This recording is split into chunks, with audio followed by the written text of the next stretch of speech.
everyone, welcome back to another episode of the Craft of the Draft podcast. Another week of Talent League footy. As usual, I'm one of your co-hosts, Nathan Seppi, joined by my other co-host, Jonty Ralsmith. Another good week of Talent League footy. Jonty, how was your weekend? Yes, very good. Got to watch most of a doubleheader on Saturday with Gippy and Calder, and then same on Sunday. Geelong and the Bushies, there were a few good performances to come out of that one, so keen to speak about them. Well, I think this is actually the first week where we've watched like 8 teams. I think we haven't watched as many teams live in person as we have this week, so it's quite a lot of things to talk about this week, which is great. But as usual, actually, first we'll start with the tipping because I don't think we did it last week, as in we tipped, but we didn't give the results previously. Okay. I do keep track of them. Jonty's still in the lead. It's weird because usually one has a better week than the other in boys than girls, but it's still the same. Jonty's up by 4 in total. I lead the boys by 2. Jonty leads the girls by 5. So it's 64-60 in total. So we're still close, and it's a good little comp. But let's go through round 8. Boys first. Northern and Oakley, I was at this one. Northern 11-9-75, Oakley 6-7-43. It was quite weird. It felt like a completely different Oakley team to what we saw last week in Dandenong. Northern were just too good, and they played their style the way they wanted to play. A few stood up, which we'll discuss. A lot of their bottom ages stood up, actually, which is really impressive. Christian Lawson's one that I won't be mentioning in my 10, but he was definitely one that stood up as a bottom ager. Zach Johnson was another one who was very impressive. But, yeah, Northern too strong in that one. That was my quick summary from that. Gippy 7-7-49 were defeated by Calder 15-10, 100. Jonty, you watched a bit of this. Just tell me a bit of what you saw from that. Yeah, Calder just far too good. They had a few scoring sources up forward, and their midfield was probably a little bit too strong. Zane Dursbell, we know how good a player he is. Kicked 3-3 for the second consecutive week, and Xavier Lindsay's building into the season nicely from a power perspective, a bottom age sort of halfback winger. And I'll speak about a few of the standout Calder players as well in my 10, but I'll leave it at that for now. Yep, and then GWV pretty convincingly in the end, 7-17-59 defeated Tassie 3-6-24. And what's interesting about this is we were sort of keeping tabs on this game, and I think Tassie kicked the first 3 goals of the game. So yeah, and after that, it was all GWV. It was all GWV, and they didn't kick a goal for the last 3 quarters. So very impressive from GWV. And speaking to Dave a couple of days ago, I think it was building. He wasn't too happy with how the break went, purely because I think a lot of the boys sort of lost that touch a bit. And I mean, that's expected, especially when they're so far away and you can't come together as much. I don't think it clicked as much last week, but he was very happy with how it clicked this week. Joel Fraser was prominent again. George Stevens, 27 touches, Unwin, 1 goal, 3. So yeah, some good performances. Heard quite a bit about Reece Unwin as a bottom age sort of forward coming through from that game. So I want to keep an eye on for sure. For sure. And then I've got one. And you've got, I think, a couple that you'll be talking about, Tassie boys, that we'll be talking about now. 10. Fourth game of the round, Dandenong and Eastern. Dandenong 6-13-49 to Eastern 6-14-50. Another one that I was at, very wet weather footy, especially right by the bay. It was suiting absolutely no one. Luckily, the rain, I mean, it was raining for most of it, but it was much heavier pre-game than it was during the game. And, yeah, Eastern kicked very poorly. They were 0-8, and I think Dandenong sort of took the opportunities and 3-9. And then Eastern just stormed home from that point. And Dandenong looked like they were going to do it 2 weeks in a row. And you caught the back end of that game on stream as well, Jonty. It just felt like it was happening. And Cade Delarue actually snapped from about 15 metres in. It was touched, and it would have put him up by 4 with, I think, 1:20 to go. And, yeah, it was touched. Couldn't really see from where I was, but... Just to add a little bit to that, Ziggy Toledo-Glasman played in defence for a large part of that game. Cooper Simpson went off injured, but they think it's just a corky, I think. And speaking to people at the club, they were pretty happy with how Billy Wilson and Harry DiMattia went. But moving on to the Geelong and Murray game, 8-12-60, Geelong defeated Murray 7-7-49. It was a really tense finish. It felt like Murray were within 1 goal, not 2, and it did feel like it probably should have been a 1-goal result. But, yeah, Murray improving on how they went last week. Oscar Ryan and Kobe James went really well for them. And from a Geelong perspective, I think Joe Pike took some really clean marks, showed why he's a highly regarded key forward, and Angus Hastie, who I know you spoke about last week and definitely would have been in my 10 if he hadn't been spoken about. Really good as a rebounding defender, but I'll speak about a couple of players a little bit later from that game, including the best 3 disposal game I have ever seen. So stay tuned for that. And then Bendigo and Western to round it out. Bendigo 7-15-57, Western 9-11-65. Travalia, one that we've spoken about, good. Rasso as well. So Western getting up. You tipped that as a little bit of an upset, but yeah, Jets get up on the road, which is good for them because they didn't have a very good start to the season. So they're now pulling some strings and it's coming together a little bit. So quickly the ladder on that. Tassie sit first with 5 wins, 2 losses on 20 points, and Geelong equal with them in second. This is the boys. Wow. This is an odd ladder now that after the break. Calder sitting third with 4 wins, 1 loss. That's it. Yeah. Sandy, we didn't put Sandy in there. We forgot Sandy's result. Oh wait, no, that was last week. Sorry, they didn't play. Sorry, I'm getting confused. That's why they've dropped, because they're the bye. They're fourth. Eastern, Northern, Dandenong, GWV all on 4 wins. So it's actually the nice and tight. 1st to 8th is separated literally by a game. So very close, very tight, which is always good. And on the girls, Gippsland, Calder, Jonty run me through that. Gippy looked like they were home, but Calder stormed into it in the last quarter, 5-3-33, Calder 6-4-40. I think for the first time this season, I've watched a lot of Gippsland, obviously, with the work I do at the local paper as well. And I think it's the first time that I've watched, I didn't watch them against the Northern Territory, admittedly, where they've actually had an identifiable brand. And they looked like not only were they able to be competitive on the inside, but they were a bit skillful on the outside as well. So I'm not going to speak about Alicia Molesworth, but she was one who was good, as was Jazz Soden. So they were probably the 2 standouts for Gippsland. But yeah, Calder 5 goals in the last quarter, I think, to win it and kept Gippsland scoreless. Yasmin Welsford, one that stood up late. And yeah, I'll speak about a couple of other players later. And then Northern 0-3-3 to Oakley's 8-4-62. I was at this one that was part of the double header. The score was reflective of the game, but Northern weren't that bad. It was just Oakley was simply too good because Northern did get the ball. They were having their fair share. They just lacked that polish going forward, which Oakley had, which there was a very impressive performance that I will mention my 10. The other one I don't have in my 10, Maya Stovey, told her after the game, I would mention she had a bit of a moment that probably didn't want to be remembered, but I'm sure she'll rectify that in the coming weeks. But she kicked 2 goals as well. Brisbane 7-9-51, Sandy 6-7-43. Still winless for Sandy, but it's funny because they're probably still one of the better teams in the competition. It's just they've come up against these strongest teams in it all day. But yeah, the confidence is still building in that team, and they're probably one of the youngest groups, I reckon, in the whole competition if you look at their mix of 06 and 05 girls. Okay. Bendigo 6-10-46 v Northern Territory 3-5-23. Bendigo got their first win since round 1, and it was a bit of a comeback win as well. Northern Territory were up for most of that game, and Bendigo came back hard in the last quarter. GWV and Tassie. GWV defeated by Tassie 2-5-17 to 8-6-54. Harriet Binley 17 touches and a goal, and then I can't remember the first names of some of these players. Belbin though, I do know that name. 17. Candice Belbin, Candice Belbin. An overage midfielder who has been sort of standing up, gets her hands dirty, and Harriet Bingley, a bottom-aged 2007 born talent who has been talked about and highly regarded for some time in Tassie, played well in that one. And Georgia Clark is always dangerous inside 50, kicked 2 goals.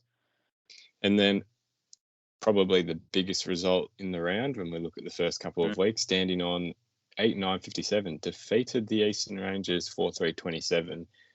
And it was definitely a result that reflected that game. Dandenong were ultra impressive from start to finish. It was a very good game to watch. 2 very high quality teams. I think it was a performance Dandenong waiting for. I think that's what they wanted to get out of that Oakley game we saw. And it just didn't really come together, but it did feel like it clicked in this one. Everything worked, and there were some very good performances out of there. But there were also some very good defensive performances from Eastern that I'll touch on a bit later on. But not really any worrying signs for Eastern. A lot of debutants, so a bit of a new team for them, but still some very high quality players in there. So not too much to worry about for them. And then the final result, two left. Gold Coast Academy, big win against Western, 130-20. Yeah. Talk me through that a bit, Jonty. Yeah, Sierra Greaves, probably the one who can hold her head up the highest from that one. We know how good her first month's been. 19 touches, so not as good as the 30 to 35 she has been getting, but still productive. And then from a Gold Coast perspective, Sunny Lappin kicked a couple of goals, and they had a few 07-born talents who really combined to put the hammer to the Western Jets. So yeah, the Jets will be looking to bounce back from that one this week, no doubt. And then the last result, Geelong 12-17-89 to Murray 1-2-8. Murray kicked the first goal there, and then Geelong kicked the next 12, and certainly were a class above, but it was a slog fest, which affected skills a little bit. So yeah, that rounds out the results. Well, now before we get to our 10 players, we'll go through the Allies squad. I think, Nathan, that came out earlier this week or late last week, in fact. And obviously there were some Northern Territory and Queensland-based products as well as New South Wales, but also some players who we'll see a bit of in the NAB League and already have. Well, I mean, that might be a promising squad, that Allies squad, when you put it together with some of the Gold Coast boys and Brisbane kids. I mean, that might be a very strong squad, but I'll give you some of the Tassie names. You can give me the other boys as well. But we've got Jack Callanan, Colby McKercher, two names that have been very impressive, and I'm sure they'll stand out in those national champs. Tom Beaumont, Heath Ollington, James Leake, also from Tassie. Do you want to just run me through the other boys that aren't from Tassie in this team? Yeah, well, Phoenix Goddard, one from Murray, who I know they're very high on what he offers. He's a small forward, and yeah, you watch him, he makes the most of his opportunities. He doesn't need a lot of touches, but he looks dangerous every time he's around it. He might only get 7 or 8 touches a game, but generally, if he's getting that many touches, he's getting a couple of goals and having a couple more goal assists. So he's from he's from Albury in a local sense, so just over the border there. And then Harvey Thomas goes to school at Caulfield and has been playing really good school footy there. He's a classy midfielder. He captained the GWS Academy and probably really put his name on the map in round 1 with 30 disposal, 17 tackle game. But he's one that, he's quite small, but he really cracks in and has a go. So yeah, they've been the main ones. Riley Sanders, we know about, a Sandringham Dragon, who's been touted as a first round prospect. Connor O'Sullivan, likewise from Murray and Albury. Well, that rounds out the Allies squad. Still waiting on official announcements for Metro and Country, but as soon as we get them, we will definitely discuss them. Also, should note, the mid-season draft is tonight, but this is recorded before that. So we do wish good luck to everyone that we've talked about and all the Talent League boys that are in it. But this will be released on a Thursday, so just wanted to give some air to that tonight. That's why this is a day later, this podcast. But good luck to them. We hope they went well. We'll obviously talk about that next week. But let's move to our 10. Yep. I think we've both got the same. I've got 4 boys and 6 girls. I don't know what yours looks like. Similar ratio, yeah. So let's start with the boys. I feel like there were a lot more girls that were impressive this week, especially for me. I saw that. I'll start with the boys, and I'll start with my briefest one because we don't really want to repeat the same, but I have to repeat Billy Hicks purely because I think this week was just like exactly what his talent shows and everything he can offer was this week. And I spoke about him last week that it was very close to being the best game, but he just wasn't effective on the scoreboard. But he was very good in this one. 3 goals, 15 touches, 5 marks, 2 tackles, 2 inside 50s. But his positioning was really good, just moving forward. And what I noticed was it's just gut running. He'd give it off, he'd kick it, but he'd keep going and be there to receive it back, which, a lot can just sort of move forward, but not really push as high after you kick it. But he was doing that. Didn't get sucked into the contest when it was going in deep, waited out the back and got a goal out of that as well. And was effective on the scoreboard, kicked the goals he needed to kick that were, not all of them were guarantees, but he was doing that and kept Oakland in the game at times, even though Northern were on top for most of it. I mean, he kept him within that 3-goal buffer for most of it. Was really impressive, a good marking presence and was filling the gap well. So he's just, I just thought it was good to mention him this week in a good game, but we don't want to mention the same players 2 weeks in a row. But I just thought in this instance, I had to. I'll say my first player and my most impressive boys player. And yeah, if you didn't watch the game and you're not familiar with the Talent League, you think I'm ludicrous for saying a 3 disposable game is the most impressive boy for the week. And perhaps I am, I don't know, maybe I am overplaying it, but I'm a massive fan of Tommy Anastasopoulos. Everyone knows that. So to watch someone keep him quiet and keep him to 1 shot on goal, and he didn't score from that shot either. I think it might have been a rush behind, and virtually no impact forward of centre was outstanding. That's Darby Wilson from the Murray Bushrangers. He started the season like a house on fire, did Tom Anastasopoulos. His last 2 Talent League games, he's been interrupted with school footy. He's played on Darby Wilson, and they've been his 2 quieter games of the season. But this one in particular, the first game they played on each other, he still managed 2 goals. Didn't kick any on the weekend. His smarts, I guess, as a small defender, he's able to wear him like a glove. He doesn't let him get off the leash. Anytime he does get his hands on the ball, Tom Anastasopoulos, it felt like there was a little bit of tackling pressure or perceived pressure on him. And I know they were really happy with the job he did. He had one role. It was to keep Tom Anastasopoulos quiet. Tom Anastasopoulos finished with 7 touches, and they were very satisfied with that from a Bushy's perspective. So a big shout out to the bottom age prospect out of Euroa, and he's certainly one to keep an eye on because he has done some other things in a more offensive sense to start the season as well. So it's not just a defensive side of things that he can do it, but yeah, a good bottom age defender to keep an eye on. I'll keep on the trend of defenders. I'll knock off 2 now. So I'll start with Josh Tovey from the Eastern Rangers. He was definitely the most impressive, equal with Josh Smiley, but left him out because I feel like he will be very good. So it was. We know how good he is. I don't know if it fits the podcast, I guess. But yeah, Josh Tovey was very impressive. 27 touches, 7 marks, 2 inside 50s, 2 rebound 50s, and it was. Everywhere he was, he had an impact. Always was found without an opponent, which is just so impressive for a defender because, I mean, you can say, the attackers just want to get space, but always front and center, always taking good marks. And he's really good with a pretty wet ball. Like I said, it was never really dry at all on Sunday at Frankston. It was always wet. Might not have been heavy rain, but the ball was definitely never in a state where it was easy to move around with. Just really held his own shape, didn't push forward too much, just was able to exit the ball really well, didn't give away his front position, and a very impressive performance from him. I thought he did everything right, and it was a very just solid defensive display against a pretty strong Dandenong attack that has quite a lot of speed to it and the ability to move the ball really quickly. One that we haven't actually ever spoke of, I don't think, Parker Heatley was very impressive for Northern. One that I hope can continue what I saw on Saturday, and his first couple of weeks didn't really indicate he was having a lot of impact, but I guess that's the trend with defenders and stats. It never really reflects because he only had 12 touches, but 5 rebound 50s, 3 tackles, and he's a player that just plays on instinct. Like, it was very evident. He just knew where to go for the ball. It was always first in, would know when to leave his opponent to impact the contest. And it was evident as well with his running patterns. He knew how to impact transition. It wasn't just to hold your shape. It was move forward and make a difference. His exit strategies were really good, and he was getting in front of all the contests. And loves the tough physical action on the field as well. He was getting into a few of the Oakley boys, but he was one that was really impressive.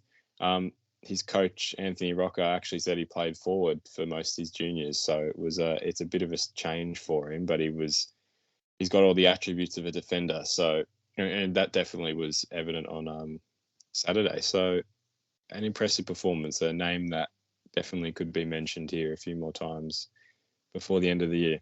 Well, it's interesting you note that he doesn't mind the rough and tumble with the Oakley boys, because the one thing from him that I noticed in the first month of the year, I didn't watch a lot of Northern, was he basically split bottom major Christian Moraes in half at Box Hill in round 3, I think, and Christian Moraes had 15 or 16 touches in the first quarter and half of that game, and then, it was poleaxed, and that was his day done. So, certainly doesn't mind the rough and tumble. But a couple of Calder boys that I'll touch on. Jaden Wynn had his best game, probably at Talent League level, of his career to date, 22 disposals for the bottom major. He represented Vic Metro last year.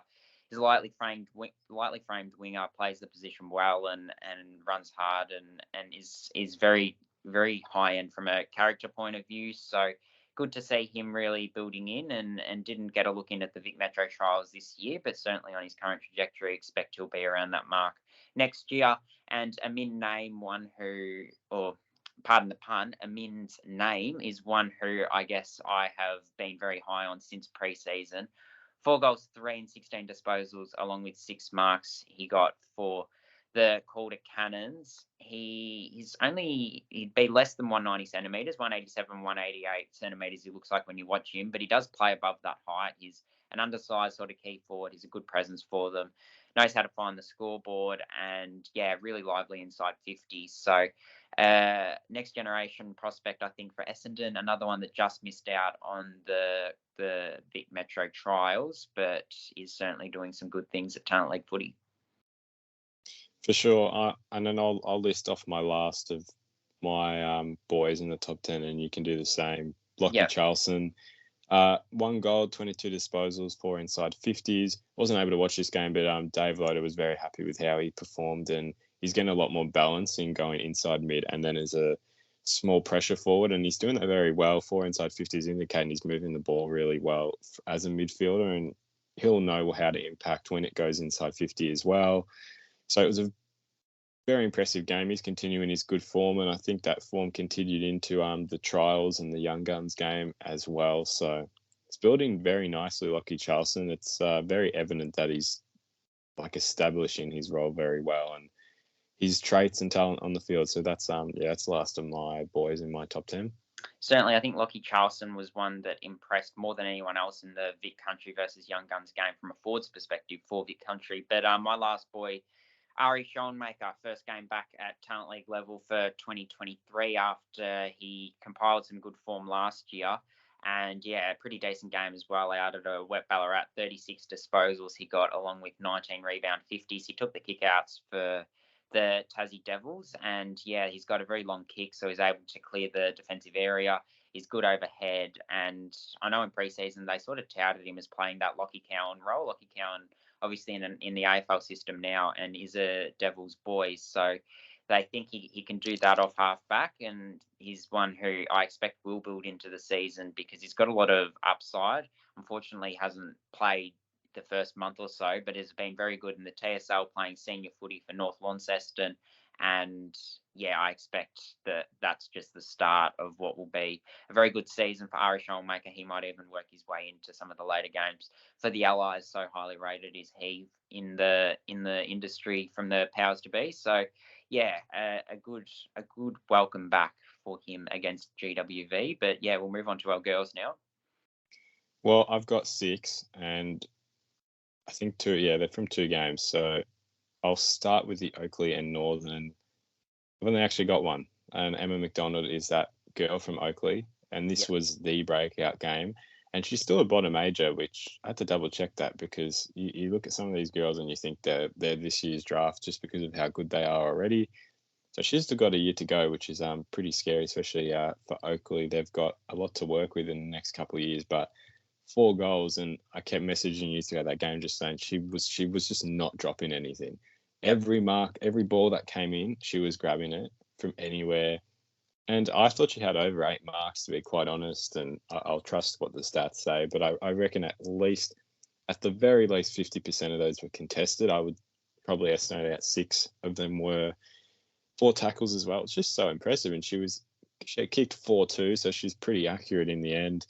Yeah, I mean, probably could have kicked all of them in the end. There were a couple she just sort of sprayed. They were just banana kicks that I think went for points in the end, but it was so impressive, just so dominant.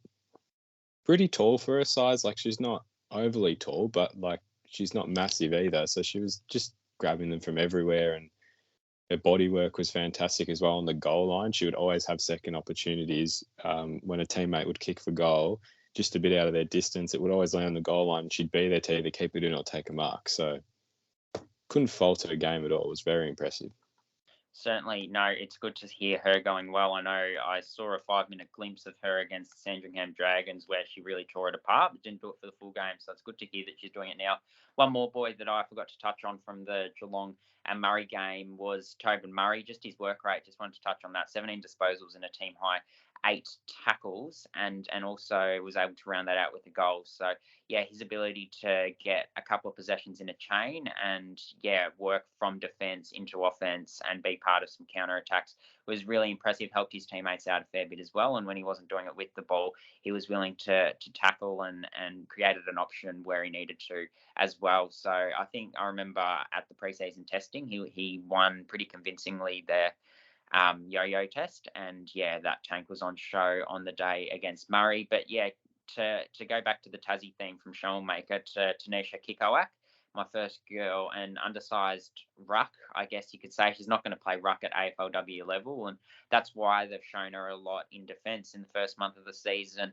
But they thought they would put her in the ruck where she is most comfortable at this level, and she showed that she's a good big body in the contest. And she does have a lot of upside there. She not only wins her hit outs really comfortably, but is then able to follow up. I think she won 6 or 7 clearances. I was told she got 20 disposals, uses it reasonably, and tackles hard as well. So a good performance from her. So hopefully she's able to keep it going because she's a top ager who is catching a few eyes.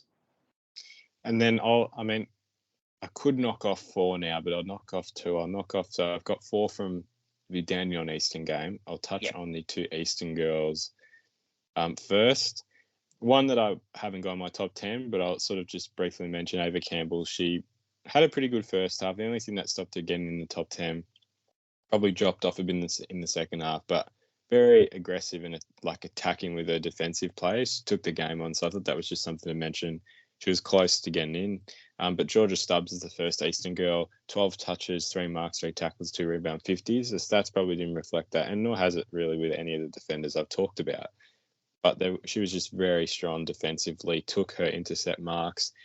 A lot of defensive exits, but I think they were a bit further up the ground. That's why they didn't really register as rebound 50s, because they were sort of just in that centre square, but they were exiting kicks out of contests and pressure and attacked the footy really well. I thought it was a very impressive game, and Ash Close has been really big on her as coming up and developing really well. And I thought that game really showcased what her strengths were. So that was one for me. And then the second one, another defender for Eastern, Hayley McLaughlin, 22 disposals, 3 marks, 8 tackles, 7 rebound 50s. Pressure speaks for itself with 8 tackles, really strong on the ball and kept the ball locked in there. It was definitely a game where Dandenong were getting a lot of repeat inside 50 entries and probably could have hit the scoreboard a lot more if they'd got it just a little bit deeper. I mean, Frankston's a pretty big ground, so it's not the easiest ground to score on, and we saw that with the boys' game as well.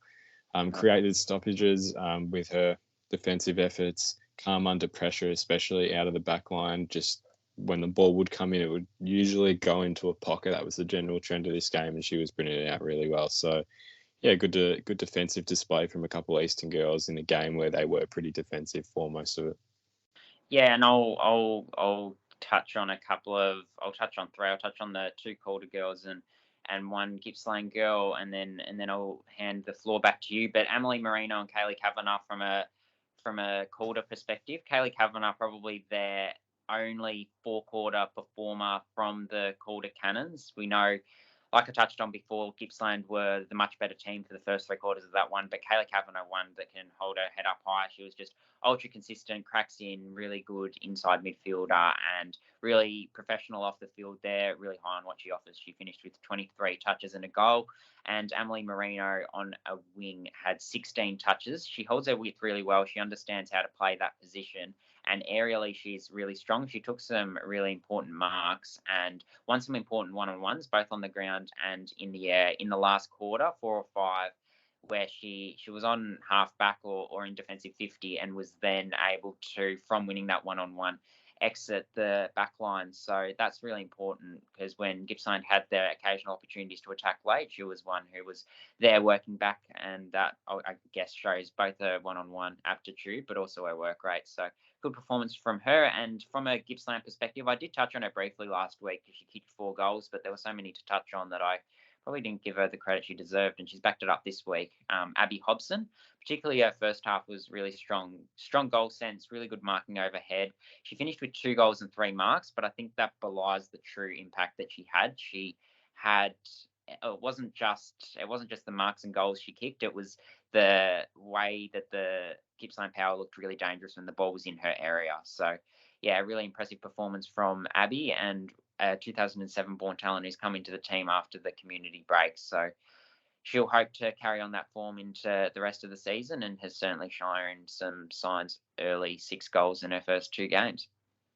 And then I'll finish off mine. I've got 2 Dandenong and 1 Sandy girl to finish off with. So Ruby Murdoch, the first of the Dandenong girls, played it was a very impressive game, and smart coaching from Josh Moore as well, putting her in the half-back line.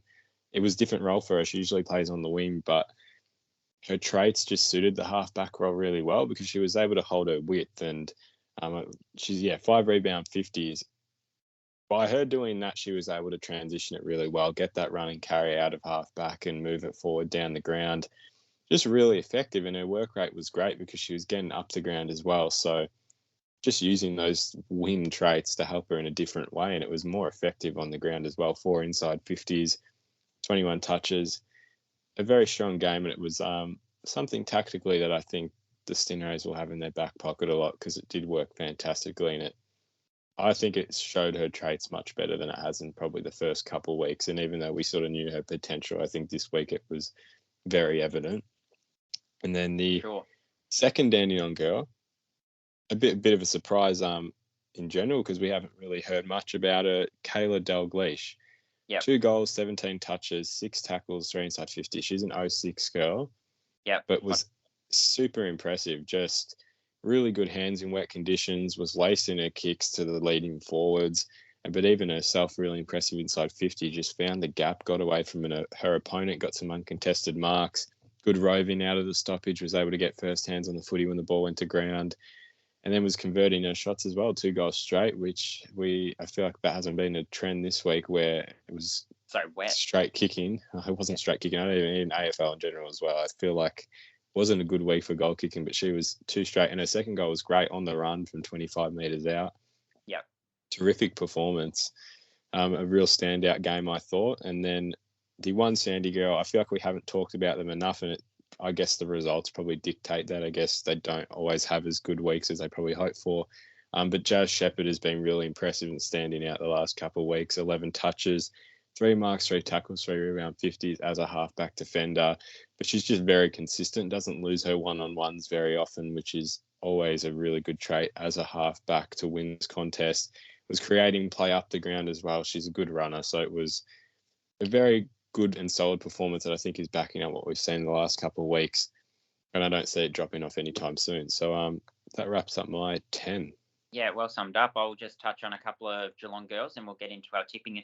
I could touch on Sarah Howley, but we could do that every week because she always racks up 35 touches, and I think she did that again, 35 exactly. I could touch on Chantal Mason because she backed up her 7-goal performance with 4-4. Just in addition, actually, to Chantal Mason, found out that we didn't touch on it last week, but this is her first season playing forward. She's played a lot of positions as a junior, as they always do, but she's never played that key forward position that she is. So worked into it and not struggled, but built into the season a little bit in the first month, and is now starting to really explode and hit her strides. But the 2 Geelong girls, Caitlin Charles had a real breakout game, 20 disposals and 2 goals as a speedy and clever half forward, small forward who looks dangerous when the ball's in her area. She's able to explode away from traffic, and when she gets into space, she uses it reasonably well as well. She has good goal sense. And Mika Morrissey, a defender, or she's been a defender for the first few weeks of the season, moved into the midfield in more recent times and has done that really well. She finds her hands on the footy. She gets first hands on it and has really good contested craft, but probably more so is the dash that she provides away from there that really catches the eye. So 21 disposals she finished with on the day, and that rounds out my 10. Well, there's both our 10s. So as usual, we move to the tips for round 9. We're up to round 9 now. It's pretty impressive. So let's start with the girls. On the Saturday, Calder and Brisbane's Academy at Craigieburn. This will be a pretty competitive game. We saw Brisbane beat Sandy, so they're probably very two even teams. Usually the academies get it done. I'm weirdly going to back Brisbane in this one. Yeah, it's not a bad tip. Calder do need to lift after what they showed last week. Probably lacked a little bit of leadership with no Amy Gaylor and Amy Trindade there, but I am going to say Calder to go 2 from 2 since the community break. And then Dandenong and Bendigo at Shepley. Bendigo off a win, but I think Dandenong, especially after such a good win against Eastern, won't drop off anytime soon. So Dandenong for me. Yeah, hard to see the Pioneers getting up. I'd back the Rays. Western Jets and Eastern Rangers at Williamstown. Eastern need to bounce back. You don't want to lose your first game, so I don't think they'll want to lose anytime soon again. So Eastern for me. Yep, another win for Eastern, back on the winners' books. Northern v Murray at Preston City Oval. I'd have to go with Northern. As will I. And then Sandy and Tasmania. But this will be a nice matchup, I think. A lot of balance across the ground. It's coming for Sandy, but I just think still Tassie just probably a bit too strong, and that's nothing against Sandy, but Tassie are just in a bit better form, and I think they'll get it done. Bit better form, and they've got some 2007 born talent that they've brought in recently that's probably strengthened that even a little bit more. So, I'll say Tassie by a goal in a really tight one. Flip the coin. And then moving to the Sunday now, Gippsland and GWV at Shepley Oval will be at this one, Jonty. Will be an interesting game to watch because GWV probably dropped off a bit in their form, and Gippsland have probably lifted a bit since the break. So it will be nice to see how this game pans out. I will go with the Rebels. Gippsland really keen to see how they match up against the Rebels, having played them in the first month of the season. They want to see how much they've improved and use it as a real measuring stick game. I'm going to back the Power based on what I've seen this week. Real improvement. As much as I'm a big fan of the Rebels, I think the Power get it done by a couple of goals. And then the last two games for the girls is a double header: Oakley Chargers and Gold Coast Academy. I can't look past the Chargers, even though the Gold Coast Academy was very impressive last week against the Jets. I can't really take away what I've seen from Oakley. They've been ultra impressive. Certainly, they've got a good midfield. They've got the marking target up there, like you say, in Emma McDonald, and Maya Stobie is the small forward. I think they've got all the ingredients. They've got some good players behind the ball as well. So Oakley by a couple of goals in a really competitive clash. And then to finish off the round, Geelong, Falcons and Northern Territory.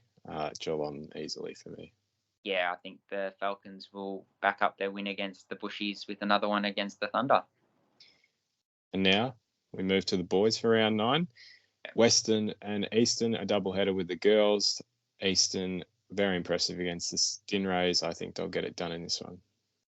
Yeah, so do I. I think Western will be competitive, but Eastern will have more depth and they'll be able to get it done. Sandringham and Tassie, again, another doubleheader with the girls. Yeah. This will be ultra competitive, I think, because Sandy lost their first game, so they don't want to repeat what they just had. And Tassie came off a really poor loss. So this will be very interesting to see how it goes. I will say Sandy in a close one. I actually don't think I think Tassie get it done by 3 or 4 goals. I think they'll just be too weak without their private school players. It would be interesting to see how the likes of Will Brown and Tarkin O'Leary and Harvey Johnson play when they're clearly the best players in the side and they're missing a lot of talent. So that'll be interesting to see their grit, particularly if Tassie do get on top, but as I expect they will. And then Northern and Murray at Preston City Oval.